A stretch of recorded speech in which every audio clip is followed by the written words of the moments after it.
Hello everyone. My name is Ajmain, and today we're having Quest, which stands for Quick Undergraduate End of Semester Talks. So, what is Quest? It's a math club event that happens at the end of every semester, in which undergraduate students, such as yourself, give short talks on topics in math that you've learned during the semester. So, it's a way to share recent knowledge that you've worked hard to attain and share it with a wider audience without being too technical or foreboding. So I don't know if you know about this, but like last year, the graduate students organized a directed reading program. And at the end of that, students who participated in that would just present on what they've learned. So Quest is modeled after that. Um, since the DRP is now discontinued, we just have this event, and it's kind of a similar spirit. You're going to give a short, like 5 to 20 minute talk, and on something that you've learned explicitly during this semester. So we have 5 speakers today, and among them your peers. So they're going to talk about a diverse array of topics, and I hope you'll find them interesting. So first is Adam, who will talk about Hi, can a I share my dissection screen? puzzle based on the Fibonacci sequence. Can I share my screen?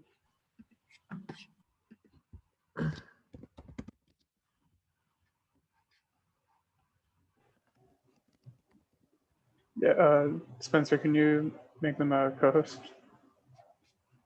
Yeah, there you go. Okay, you should Okay, be now able you to can see. share screen. Okay.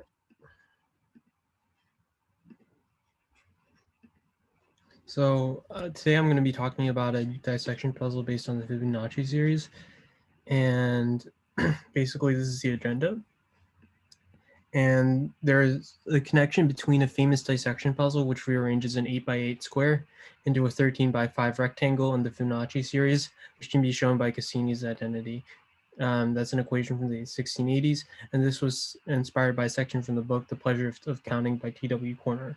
That's a recreational mathematics book, basically, and that's kind of like what I've been doing on my free time. So you can watch this video, and over here, an 8x8 rectangle is being arranged into a 5x13, sorry, 8x8 square is being rearranged into a 5x13 rectangle.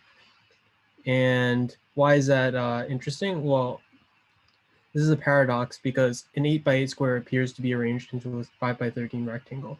That changes the total area from 64 to 65. Nothing was done except for moving those pieces. So 64 obviously doesn't equal 65, and we can re-watch the thing because this is kind of strange, right? If you actually look very closely, there's a gap over here, but when the if you cut this out on paper or do something like that, you won't be able to see the gap. So it's actually a very good illusion. So to explain the paradox, we're going to talk about Fibonacci numbers. So every single Fibonacci number, Fn is the sum of the previous two ones, Fn minus 1 and Fn minus 2. And this starts basically by defining the zeroth Fibonacci number is 0, and then the next two ones are 1 and 1, and those are just by definition just so you have less trouble when you go to the Fibonacci numbers by definition. You can also have negative Fibonacci numbers, but we're not going to use those.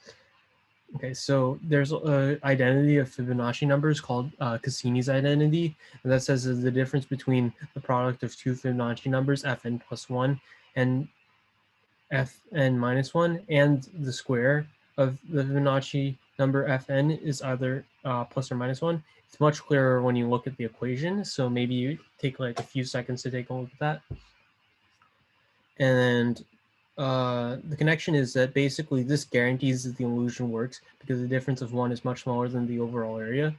It also sets the dimensions for similar dissections to be Fibonacci numbers. So what this is the n equals 6 case. So the 8 is the 6th Fibonacci number, and 5 is the 5th one, and 13 is the 7th one. So according to the equation, 65 minus 64 is 1.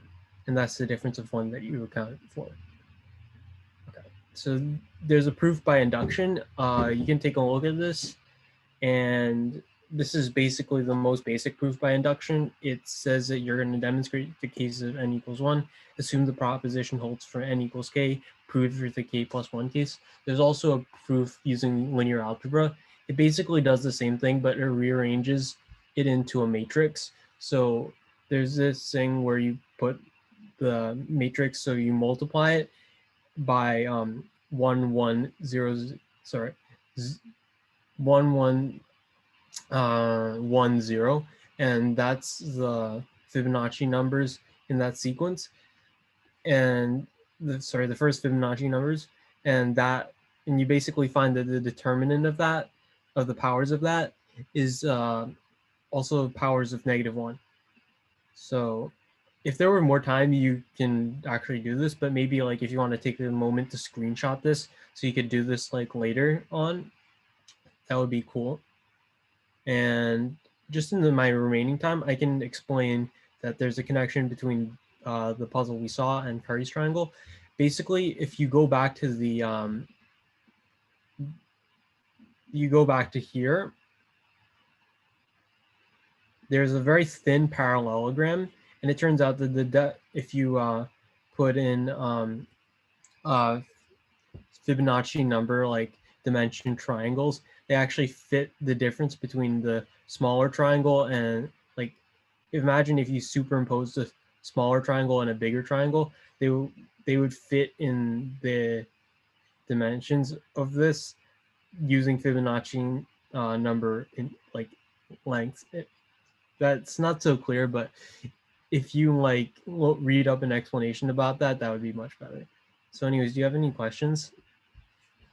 I know this is kind of a bad presentation, but whatever. Thank you, Adam. Are there any questions?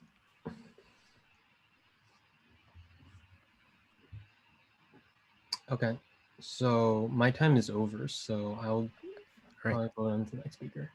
Yep. So next we have Meros Connor, who will be speaking about Bombelli and the history of complex numbers.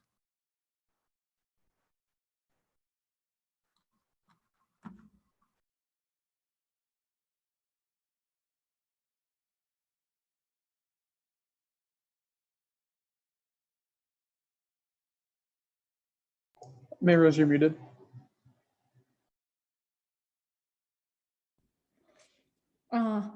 This is me. I was required to put this slide in for the first time I gave this slideshow, which was for another class.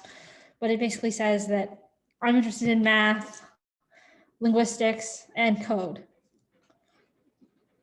These are my two majors, and I write code for fun and for a job. So first thing, I just wanted to give a quick overview of cubic and quadratic polynomials. What we know from the graphs of these things are that where the graph touches the x-axis of the graph is where the real zeros of the polynomial are. So here we see that this has one real zero, or you could say it's one real zero with multiplicity 2. This one has 2 real zeros, and this one has none. Those are the 3 possibilities for a quadratic polynomial to have. Over here is a cubic polynomial. The choices are 3 real zeros, 2 or 1. That's it. You cannot have no real zeros on a cubic polynomial.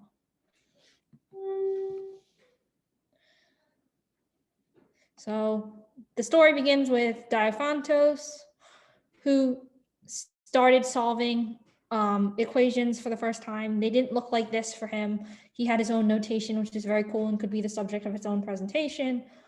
He was able to solve this system, which involves a cubic and a linear equation, and also this one, but only for positive zeros. And he placed a lot of emphasis on the solutions being rational. So that's just something interesting to note that carries over to the study of what are called Diophantine equations today. And there is some evidence that he knew what negative numbers were, but we're not going to get into that. This is Mahavir. He first recognized that the square root of a negative number might be a thing that could potentially cause problems. And this is a quotation from his book, which I forget what it's called. And basically he says that negative numbers aren't squares of anything, so therefore they don't have square roots. Here's a bunch of people ranging from the 14th century, the 13th and 14th centuries back to the 12th century, who all asserted that it was impossible to take the square root of a negative number. So finally, we move to the 16th century. Girolamo Cardano wrote in his Ars Magna that when you try to solve this system of equations, you end up with this as one of the solutions. And there's a negative under the radical, which he did not believe was possible. But when you do substitute these into this equation, you find that it does indeed solve. So it must be a solution. In addition, he tried to solve a cubic equation, this one, and he found that you get this as one of the solutions, which incidentally reduces to 4, I believe, as a solution. But it appears to have a negative under the radical inside a cube root. And he considered this a failure. But this guy, Raphael Bombelli, took these numbers, which Cardano was calling sophistic and entirely false, the square root of the negative number and the negative of the square root of the negative number, respectively. And he wanted to know what would happen if he tried to do calculations with them. And he calls the square root of the negative number più di meno, and the negative of the negative square root meno di meno. And here's a screenshot from his actual text where he writes out the rules for working with the negative square root and the negative of the negative square root. Here are some of them written out in the way we would expect them to be written out. For the first time, a mathematician discovered that the negative of the square root of the negative number really does behave well with other numbers and has certain consistent arithmetic rules. And so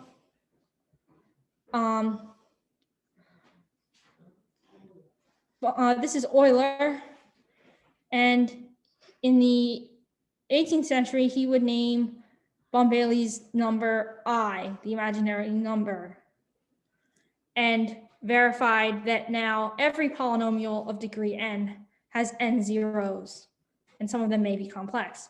So that goes back to that case we had where there were no real zeros. That means there must be 2 complex ones.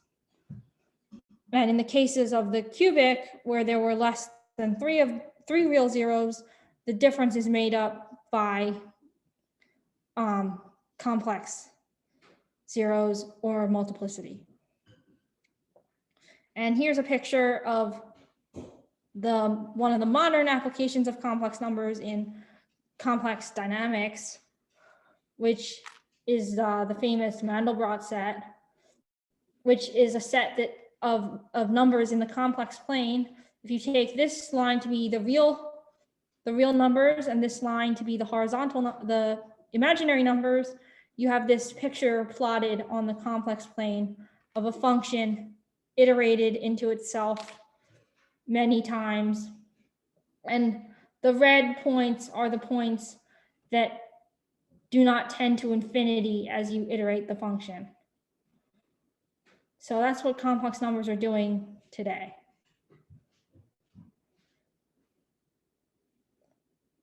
Do I have enough time? Yeah, you have like another 5 minutes, I think. Okay. Well, does anybody have any questions about anything?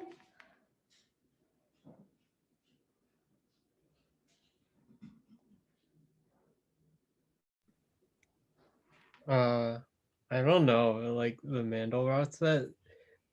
Do they do this like? How do they calculate it? Do they calculate it like?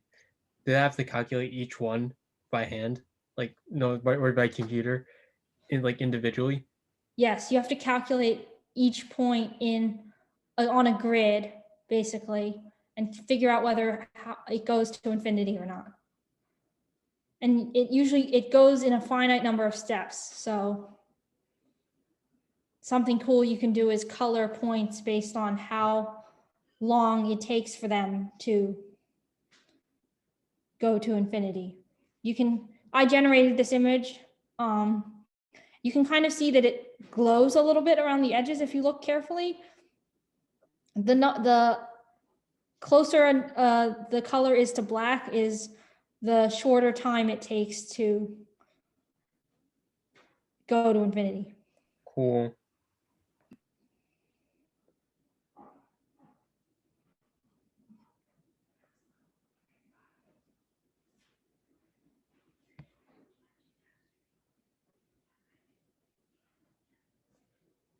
Is there any like way of representing the complex like numbers besides like the plane?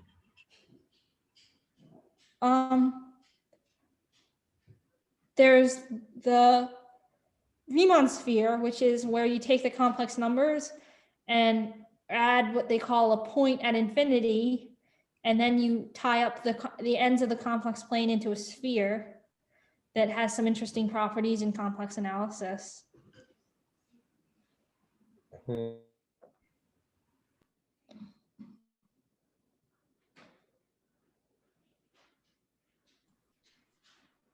Okay, thank you, Meros. Is that Yep, that's all. okay? So then, if there are no more questions, we can go on to the next speaker, who is Dan, and he'll be talking about Hamiltonian, Monte Carlo, and symplectic geometry. Okay, cool. Yeah, I'm not going to talk a lot about symplectic geometry because it's going to take some time, but I will talk about the Hamiltonian Monte Carlo part of it. Just takes some run up to get to. Okay. So what is Monte Carlo? And the answer is it's a city. This is a picture of the city. It's a city in Monaco. But to be a little bit more specific, it's a city that's famous for its casinos and gambling. Instead of gambling, we'll say games of chance, but the idea is the same, is that some problems are really hard to solve analytically, but they're easier to solve by playing games of chance.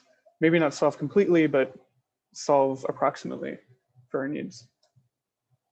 So here's an example of something that we could do with like Monte Carlo methods, or what we're going to do is we're going to simulate something and get an answer that is close to some quantity. So this is a problem called Buffon's needle. And it's this kind of famous problem in geometric probability. So what we're going to do is we're going to drop some needle of length L on a floor that's tiled. So it has some gray and some white, and then gray, then white. And these tiles are a distance of t apart. Then you can calculate that the probability that some needle lies across a border is 2L over pi t. So this A needle lies across the border, part of it's on gray and part of it's on white, and this B one lies entirely within white, so it doesn't. So then we could actually approximate pi with this. If we drop n needles randomly and k of them lie across lines, we can make some approximation that the probability of crossing a line is k over n. Then looking at this before, p is equal to 2L over pi t. Well, then we could actually write down an approximation for pi, purely in terms of our simulation with k and n. So this is a pretty terrible way to approximate pi, but it is at least asymptotically valid. So I wrote some code to do the simulation, And after 100,000 drop needles, we find a value that's about 3.13. Over here is a graph of how the value of pi that's being calculated changes as I increase the number of iterations. So this is pretty bad. It's not even correct up to 2 decimal points, but it's nonetheless not terrible in practice for a lot of problems. Something like less than 0.5% error can actually be useful. And moreover, we could create better Monte Carlo methods than this. This is kind of a contrived example, but shows that we could actually approximate something using these simulations. So for a different problem, we'll look at Bayes' theorem. So Bayes' theorem is really a theorem in probability that holds for any distributions. And maybe for that, we'd write it as like P of A given B is P of B given A times P of A over P of B. And the intuition behind this is that a lot of times in problems, there's some prior information that we know about that is pertinent to solving the problem. So the kind of famous example of this is, say we have a test for some like rare disease, like maybe it's engineeria, like being an engineer. And so maybe that's an occurrence of like 1 in 10,000. And maybe the test that we have correctly identifies 99% of people that have engineeria, and then it gives a false, or it has a 20% false negative rate. So then the idea is that if we just test tons and tons of people, we're eventually going to get false positives. And we're going to get false positives at a rate that's much higher than this 1 in 10,000 thing. And so if you go and you get a test for some rare disease and you have no good reason, like a predisposition or something, to think that you actually have the rare disease, then a positive test doesn't actually mean that you have it. And in fact, it could actually be a fairly low probability that you actually have it. For certain types of cancer, just having symptoms gives you like a 10% chance of actually having the cancer, and that's why you need biopsy and stuff. So for Bayesian statistics, we're going to be worried about modeling data with some parameters. So this theta is going to refer to parameters. And then this D is going to be like the data for our system. And so each of these has names. This probability of the parameters given the data is called the posterior. And then this probability of the data given parameters is the likelihood. The probability of the parameters is our prior. That's the information that we think we might know about how the system should be modeled. And then this probability of the data is called the model evidence. And so in frequentist statistics, you're very often concerned with this likelihood function over here. But in Bayesian stats, we're usually concerned with this posterior. And this is sort of a philosophical difference. In frequentist statistics, what we do is we look at, we're trying to maximize for a model where we think the parameters of the model are varied and it's generating varied data. Meanwhile, in Bayesian philosophy, you'd have that the data is fixed and that we have a lot of different parameters that can describe the system with differing amounts of probability associated to them. So here's a kind of example just to give you the idea of what we mean by posterior in a problem. So this is some linear regression. I have over here BMI scaled to a 0-1 scale. And then this is like some quantitative measure of diabetes progression a year after the BMI measurement. And each of these are data points of people. And so we could do linear regression on this and try to figure out a relationship between BMI and diabetes progression. This is a pretty simple model and isn't particularly great, but you can see that there's a clear trend line that as BMI gets higher, the diabetes, you have a higher chance of diabetes progressing. So normally in the linear regression, we want to find the parameters that best describe the system as like an intercept plus a slope. But in Bayesian stats, we're instead interested in this posterior. So what we want to know is the probability of the parameters given this data. And that's why we want to write y as drawn from some normal distribution of our parameters. And that's exactly what we see over here. So normally you're maybe used to seeing one line of best fit, but instead what's happening over here is we have this posterior distribution of lines of best fit, and we can draw from it. So this is, I think, 1,000 different lines which describe the system. We can see that like we're fairly certain that the slope is somewhat around here and that the intercept is somewhere around here, but there is actually some variance to this draw. So for sufficiently nice priors and likelihoods, we can get a posterior analytically and our life is great. But this like never happens in practice, and it's kind of a big problem when you're trying to do Bayesian stats. So to remind you, this is what we have from Bayes' theorem. And in particular, one thing that's kind of annoying is this model evidence. So the way that we usually calculate this model evidence is by doing something called marginalizing out this theta parameter. So what we do is we calculate it over the set of all theta. We take the integral of p of d given theta times p of theta, d theta.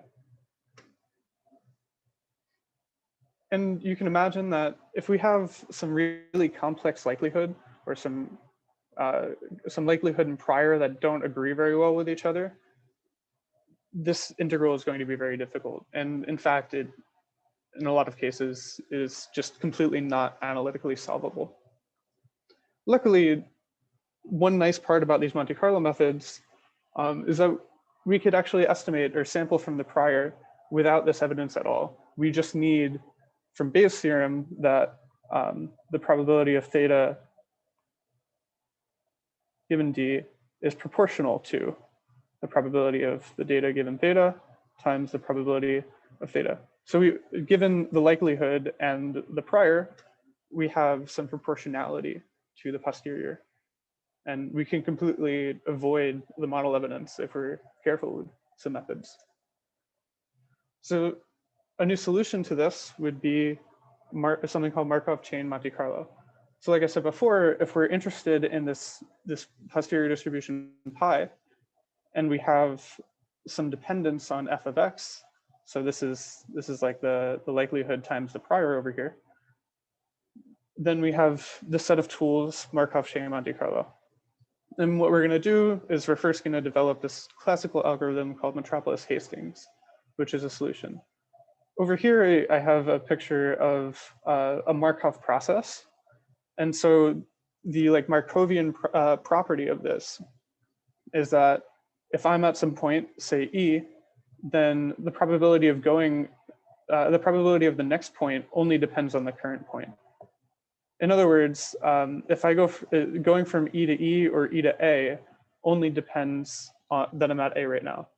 And then a specific realization of this system is a Markov chain. So maybe I start off at E, and then, okay, there's like a 70% chance I go to A. If I'm at A, there's like a 60% chance that I stay at A. So maybe I stay there a few times, and I go back to E, etc. Is that clear? So this process that you described here is kind of like a random walk in a graph.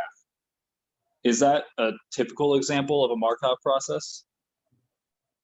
No, Markov process, they could get kind of annoying.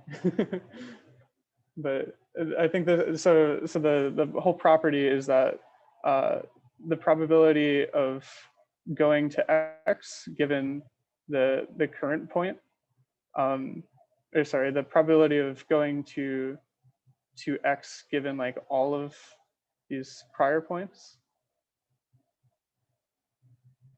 T, it actually only depends on the current point you're at right now. And so we could actually sum this up in like some big distribution or matrix that doesn't quite look so nice. Okay. So the big idea here is that we can sample from this pi distribution or approximate some expected value. If you don't really know what expected value means, it's something like the average value of f of x over pi of x. And we could approximate this expected value, which is really an integral. So this is like the integral of f of x, pi of x, dx, using this Metropolis algorithm. There are some simpler methods that exist, but they're kind of bad in higher dimensions or in complex spaces. And there's more complex methods that we won't really touch on that do work well for other reasons.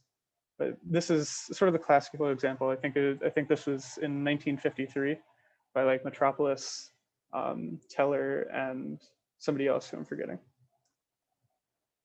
So the intuition here is we want to do some kind of random walk over the distribution.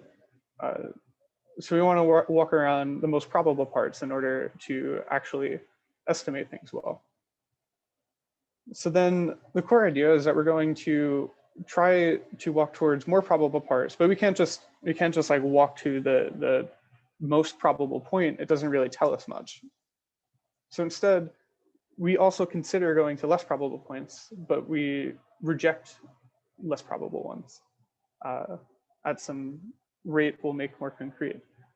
So this is just an animation of 3 Markov chains. So you can see that there's some distribution that's heavier towards the center of the graph. And what's happening is each of these Markov chains starts off at some point, and then it kind of randomly walks around a little bit and then starts exploring this typical set where most of the probability is. And as we do that, we could get a more accurate estimation of this posterior, or the density that we're walking over. So Metropolis algorithm looks something like this. We want to choose some sufficiently nice proposal distribution. What the proposal distribution is we want to say we want the answer to look like this, and then the Metropolis algorithm is some sort of way of correcting our proposal.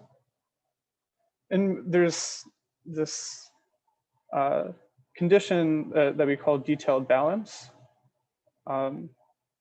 which is actually a stronger condition, but does imply, since Ajmain is going to mention ergodic theory, it implies the ergodic theorem for Markov chains, which is really what we need for this Markov chain to eventually converge to the distribution we're interested in. So after we picked some nice proposal distribution, which tells us how likely we are to go to some new point x prime, given that we're at a current point x, we want to pick an initial point, x naught. And then we want to successfully choose new points of the Markov chain as outlined in this algorithm to the right. So what we want to do is we sample a new point, x prime, from this proposal G. Then we want to generate a random number, U. And then we want to play a game of chance on whether or not we go to this new point. So if this new point is more probable than the current one, we definitely want to go to it. It's telling us that we are going towards the most dense area of our distribution.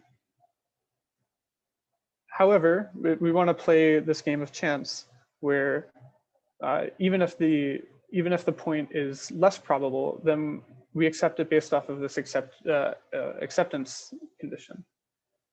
What the acceptance condition is it's telling us it's like a weighted average of how likely a point is.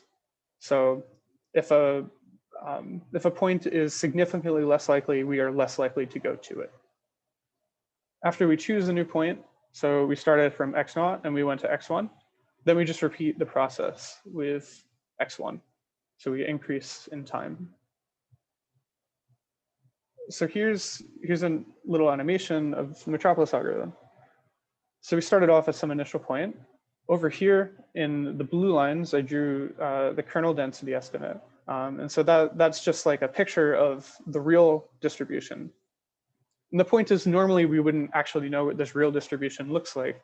I just drew it here so that we could understand and see how Metropolis is walking around the more probable points of the density. And so if I go back to the beginning of this, we actually start off at a really probable point. I think this is actually the map estimate, but then we start walking around. We start exploring the point. So over here, I want you to notice something, that we're really hanging around this area over here for a little while. And that's also going to be an important problem that we'll talk about. And then another important problem is this acceptance rate. It's hovering around 20%, which isn't so great. It's actually seemingly going down. And this is a pretty simple distribution. This is just like a two-dimensional normal distribution, I think. And so it seems kind of weird that the whole thing is like, it's performing pretty poorly here. You can imagine with some even more complex distribution, we'd have a lot of trouble figuring out what's going on. So these are sort of the issues with the Metropolis. It's highly correlated. It can be highly correlated. There are ways around this, but we're going to talk about one way around it, which is HMC. And so this is what I was talking before, where we started off over here, and then we hung around this area for a while.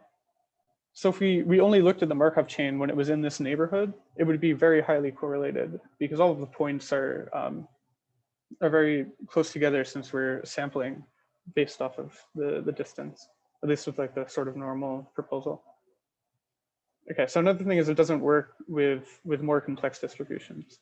And one reason for this is just that there's kind of geometrically more area after, or it's kind of misleading based off of our intuition where things actually should be. And then there's cursive dimensionality as well, which is also what I was talking about. Okay, so then Hamiltonian Monte Carlo is one way to sort of fix Metropolis. And it's a kind of weird problem. There's a kind of weird fix. We create some imaginary physical system. So our function f of x, remember that we said pi of x is proportional to f of x. This plays the role of our potential energy. And then in our physical system, we also need to have some kinetic energy, which is going to be the random part. So we specify some potential energy. It's given by the negative log of f of x. And so then one thing to notice that f of x is equal to e to the negative u of x. And then the kinetic energy is given by p squared over m. And technically these should all be vectors, but it doesn't really make a big difference. So in Hamilton's equations, which are pretty much a restatement of Newton's laws of motion on like the cotangent bundle, aren't too important, but I wrote, like the actual form of them isn't too important, but I wrote them down here. The point is that these are just these tell us how the physical system behaves. And I'm running out of time, so I'll describe this quickly. The idea is we choose some random momentum. So now, based off of a random momentum, we integrate Hamilton's equations for some time L delta t. What I mean here by integrate is we solve the equations of motion. So we start at some point, we create our imaginary physical system based off of a random momentum, and then we figure out, based off of the potential, where we would end up. So you could kind of think of this as like our potential energy is maybe the shape of a bowl, and then our kinetic energy would be how fast we push a ball before it falls into the bowl. Then we do a Metropolis step for the original points, because we still want to play this game of chance. And so we integrate for L delta t, and then we do Metropolis off of L delta t, the point at L delta t, and the original point. And the probabilities are given by a factor of exp negative h, which should look familiar to exp negative f that we had before. or sorry, exp negative u. And then tuning these two steps is kind of hard, but that's sort of the downside of this complex system. There's one way to do this, or there's a few different ways, but one way to do this automatically is called no U-turn sampling or nuts, which is just what I graphed out here. So very quickly, you can see that it's very much less correlated. We're jumping from over here to over here and over here to over here. We're not hanging out in the same areas as much. And then the other thing is that this acceptance rate is like 98%, which is probably too high.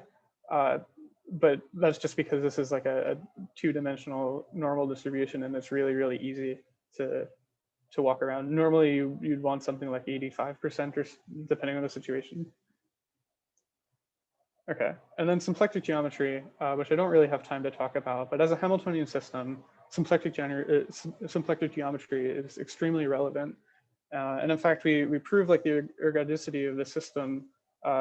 We have, if people know, you have some symplectic form, and then we take the wedge product over these symplectic forms to get a volume element. And then as Ajme will talk about, the like ergodicity is based off of like volume preserving maps, or like measure preserving maps. And so we think about this on like fibers, and that's how we actually show that this system is ergodic. If anybody's interested, this is a really good paper on the geometric aspects of HMC. I went a little bit over, but that's all I have. Does anybody have any questions? Yeah. You talked about the Hamilton. Would it get stuck in like local minimums? Like, cause this is a local maximum, but what about a local minimum? What do you mean by that? Like we don't solve for. Wait, what do you mean? No. Like if you had like a distribution that had like a local minimum, would like a bowl, right? Would it get stuck in a bowl? So actually, like maybe that bowl example is a little bit misleading, because if we think about it, there's actually like a higher probability of being towards the bottom. Like this is purely a physical manifestation, and that actually the Hamiltonian is like on the cotangent bundle, so it's harder to visualize in this sense. But this is actually like this is a maximum over here. Oh shoot. Yeah, so we actually end up going towards the maximum a lot of the time. Oof.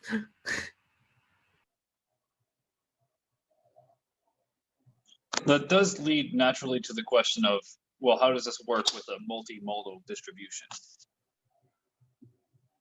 Yeah, so I think you might have like like if you had some multimodal distribution, like maybe we let me pause that. Never mind. Okay, so maybe we'll draw it like this. I think so. Maybe you'll have some correlation around like some of these modes. But the idea is that since we eventually sort of by the ergodicity of the system, since we eventually get somewhere over here, like we're also eventually going to get to these other modes. So it does perform not as well, but I think it still performs just fine. And certainly it performs better than Metropolis does because of these points being less correlated.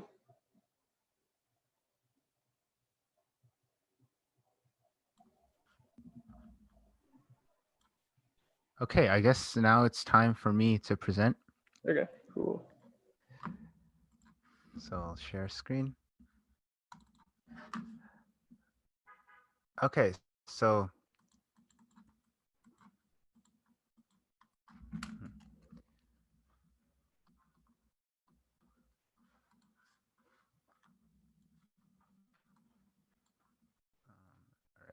I'm just grabbing my highlighter. Okay, so I'm giving a talk on, my name is Ajmain, and I'm giving a quest talk on Furstenberg ergodic theoretic proof of Szemeredi's theorem. Okay, so first let me start with an example. We have the integers drawn here, on the bottom layer. And then I have A, which is a subset of the integers. And it includes these points, 0, 2, 4, -2, -4, right? So it's missing all of these numbers. So A is a subset of Z, and I'm going to say it has natural density 1/2.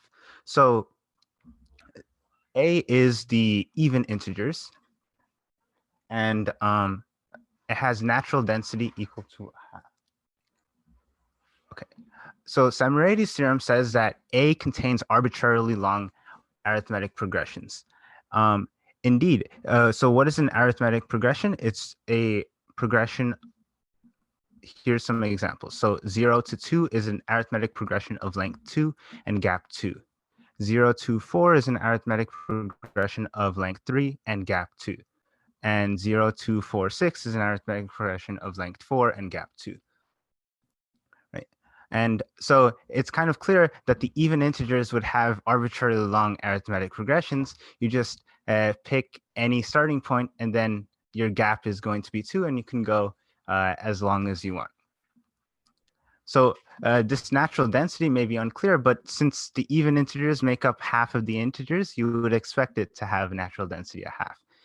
Okay. So Szemeredi's theorem says that since A has positive natural density, it's going to contain arbitrarily long arithmetic progressions. Here's another example. In this example, A is a subset of Z that includes these numbers. And so these numbers are the square free integers. So they don't include, for example, 4, which is a square of 2, or any multiple of 4, which would have a factor that's a square of 2.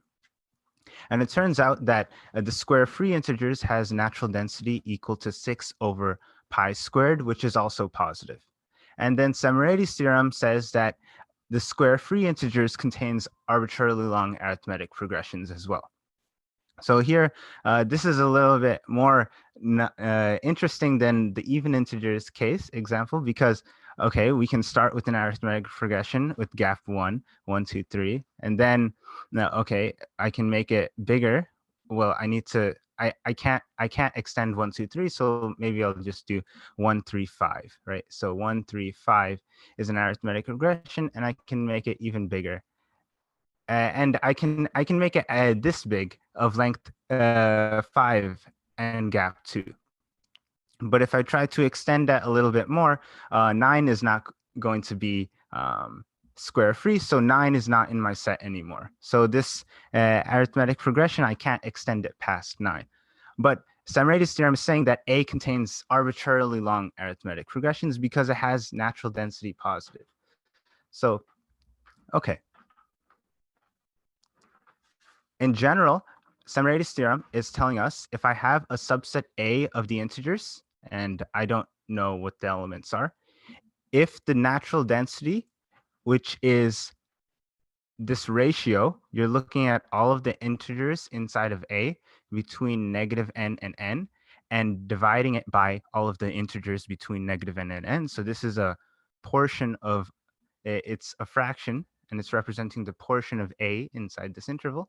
And the limit of this ratio is going to be the natural density. So the even integers have natural density 1/2, because they're exactly 1/2. And yeah, and an arithmetic progression of length L and gap K is going to be a sequence or a list of numbers where you start with A and then you go up by a common gap K, and you do this L times, and so that would have length L plus 1. Okay. So what is Szemeredi's theorem saying? It's saying if you have some arbitrary subset of the integers with positive natural density, then it contains arbitrarily long arithmetic progressions. So the even integers has density 1/2, and it has arbitrarily long arithmetic progressions. Okay, fine. It's a linear set. Of course, it has all the multiples of 2. Of course, it's going to have arbitrarily long arithmetic progressions. The square free integers is another example of a positive density subset of the integers, and it also has arbitrarily long arithmetic progressions. Okay. And Szemeredi's theorem is a general statement. So the title of my talk is Furstenberg's Ergodic Theoretic Proof of Szemeredi's theorem. So let me talk a little bit about ergodic theory. So ergodic theory is studying measure preserving systems. So what is a measure preserving system? Well, first you need a space and a transformation of that space. So X is my space, which I've depicted as an oval, and T is a transformation of that space. So it takes X to itself. So for example, it would take the subset A and map it onto the subset T of A. So it's moving subsets of subsets of my space around. And so X is my space, and it's also a measure space. So I have a notion of measuring the volume of sets in my space. So what does it mean for T to be a measure preserving map?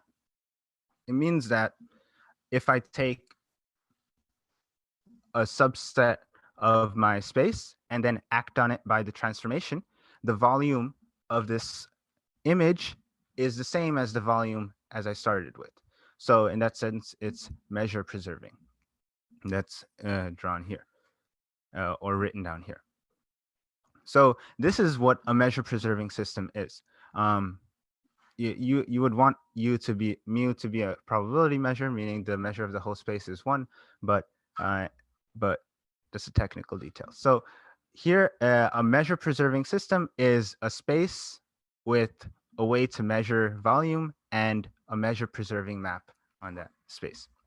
And ergodic theory is the study of measure preserving systems. So here's an example. My space is going to be, okay, yeah. Let me do it like this. My space is going to be the power set of the integers, so subsets of Z, and my map is going to be T, the shift map, right? What does the map T do? It takes a subset of the integers, and for example, my subset could be the even numbers, and then T acts by adding 1 to every element of this set. So 0 gets mapped, 0 gets replaced by 1, and this subset of even integers becomes the subset of odd integers. So my space is the subsets of Z, and the shift map acts on this space by shifting subsets 1 unit over. Okay, so this is not really an example because I didn't give you a measure on this space, but it is true that you can create measures on the space for which T is a measure preserving map. Okay, so I was trying to get at Szemeredi's theorem, which is a statement about arithmetic progressions in subsets of the integers. But now I've moved over to the language of ergodic theory and measure preserving systems. So what is the language of what is the analog of arithmetic progressions in this ergodic theory, in this measure preserving dynamical setting? So the analog is you're looking at now subsets of your space, and then you act on them by the transformation, measure preserving transformation T. And if it has a common intersection, then you call that a recurrence. And so this recurrence is going to be the analog of arithmetic progression. And so here's some examples. Let's say E is my subset of X, and I act on it by the measure preserving map T, and I get some positive non-empty intersection. Then I'm going to say that this is a recurrence of length 2 and gap 1. It'll make more sense why I say it's length 2 and gap 1. Well, it's length 2 because there are 2 things here. And it's gap 1 because I just applied T once. Okay. And here's an example of a recurrence of length 2 and gap K. So what I do is I take my set E and then I act on it, not by T, but by T to the K. So I do K iterates of T, and then that moves E to a set which has non-empty intersection with E. So this is a recurrence of gap K. Okay, the length is not too important right now, but now it will be, because now I'm going to take not just one iterate of T, but two, and say it has a multiple recurrence, right? So a multiple recurrence is when you have multiple recurrences, right? So here, my set E gets acted on by T, and it has an intersection, non-empty. And again, it still has a non-empty intersection. So this would be a multiple recurrence of length 3 and gap 1. And so the most representative of a general example of multiple recurrence is this kind of example where I have E and then I act on it by K iterates of my measure preserving map and then 2K iterates of my measure preserving map. And this is a multiple recurrence of length 3 and gap K. Okay. So Furstenberg proved this statement called multiple recurrence. And what it says is that if you have a measure preserving system, so X is my space, T is my measure preserving map, and you have a subset of that space which has positive measure, then E has arbitrarily long multiple recurrence, meaning you can find some gap K for which okay, if you give me any L, if you give me any length that you want, I can find some gap for which you have a multiple recurrence of that length and that gap. So this intersection is non-empty. And now Furstenberg's multiple recurrence theorem, it might, okay, what's happening? It might, yeah, let's compare this with Szemeredi's theorem. So Szemeredi's theorem says that if you have a subset of the integers that has positive natural density, then A has arbitrarily long arithmetic progressions. And so this is kind of parallel to Furstenberg's multiple recurrence, where instead of a measure preserving map, instead of the integers, in Szemeredi's theorem, we're talking about subsets of integers. In Furstenberg's multiple recurrence, we're talking about subsets of a space or a measure preserving system. And in Szemeredi's theorem, we want to have this subset to have positive natural density, whereas here we want to have positive measure. And in Szemeredi's theorem, we're talking about arbitrarily long arithmetic progressions, whereas here we're talking about arbitrarily long multiple recurrence. And it turns out that Furstenberg's multiple recurrence theorem is equivalent to Szemeredi's theorem. So that's Furstenberg's approach to proving Szemeredi's theorem. Instead of dealing with the natural numbers or the integers and proving this combinatorial statement, he translates it to a statement about dynamical systems and proves that statement. Okay, so this is kind of hinting at a dictionary between number theory and ergodic theory, where we have integers here and we have measure preserving systems here. And we have subsets of integers and we have measurable sets in my space. And I have natural density here and measure here and arithmetic progressions here and multiple recurrence here. And this kind of parallel nature is also illustrated by the fact that we have a few combinatorial results and dynamical system results which are equivalent to each other on various levels. So the infinite pigeonhole principle is equivalent to simple recurrence in open covers. van der Waarden's theorem is equivalent to multiple recurrence in open covers, and Szemeredi's theorem is equivalent to Furstenberg's multiple recurrence theorem. So I didn't explain any of these things, but these are just weaker versions of Szemeredi's theorems, and they have equivalence formulations in dynamical systems. So that's it for my talk. Thank you. Do you have any questions? Yeah, so for the Furstenberg's theorem, what if they have like, you know, multiple recurrence, but the measure is 0? Or is that like guaranteeing that the measure is above 0? It's like, So no, multiple recurrence. I'm not entirely sure about the statement on the ergodic theory side, but it is true that if you have a subset of Z that has natural density equal to 0, okay, maybe I should get off the highlighter mode.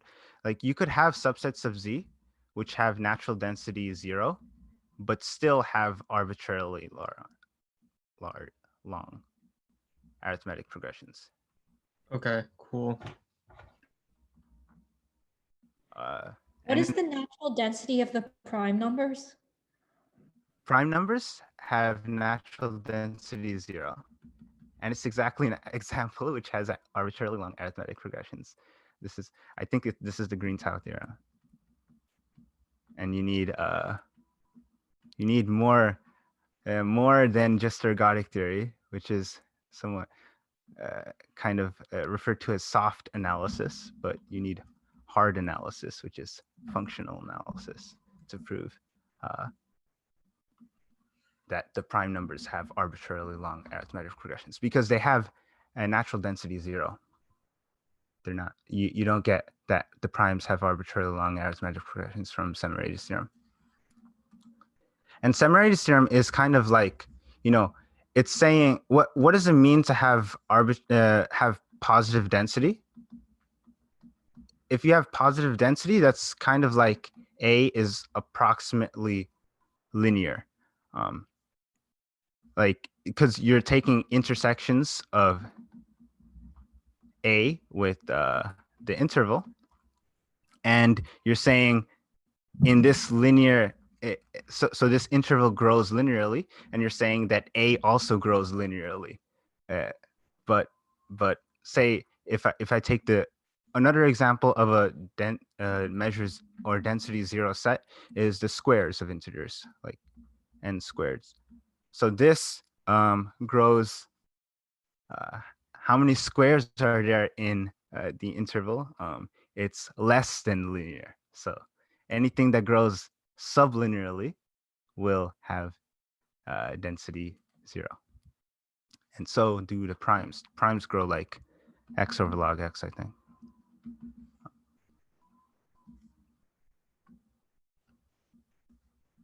Okay. I have another question. Yeah. How did you like get the idea to do this talk?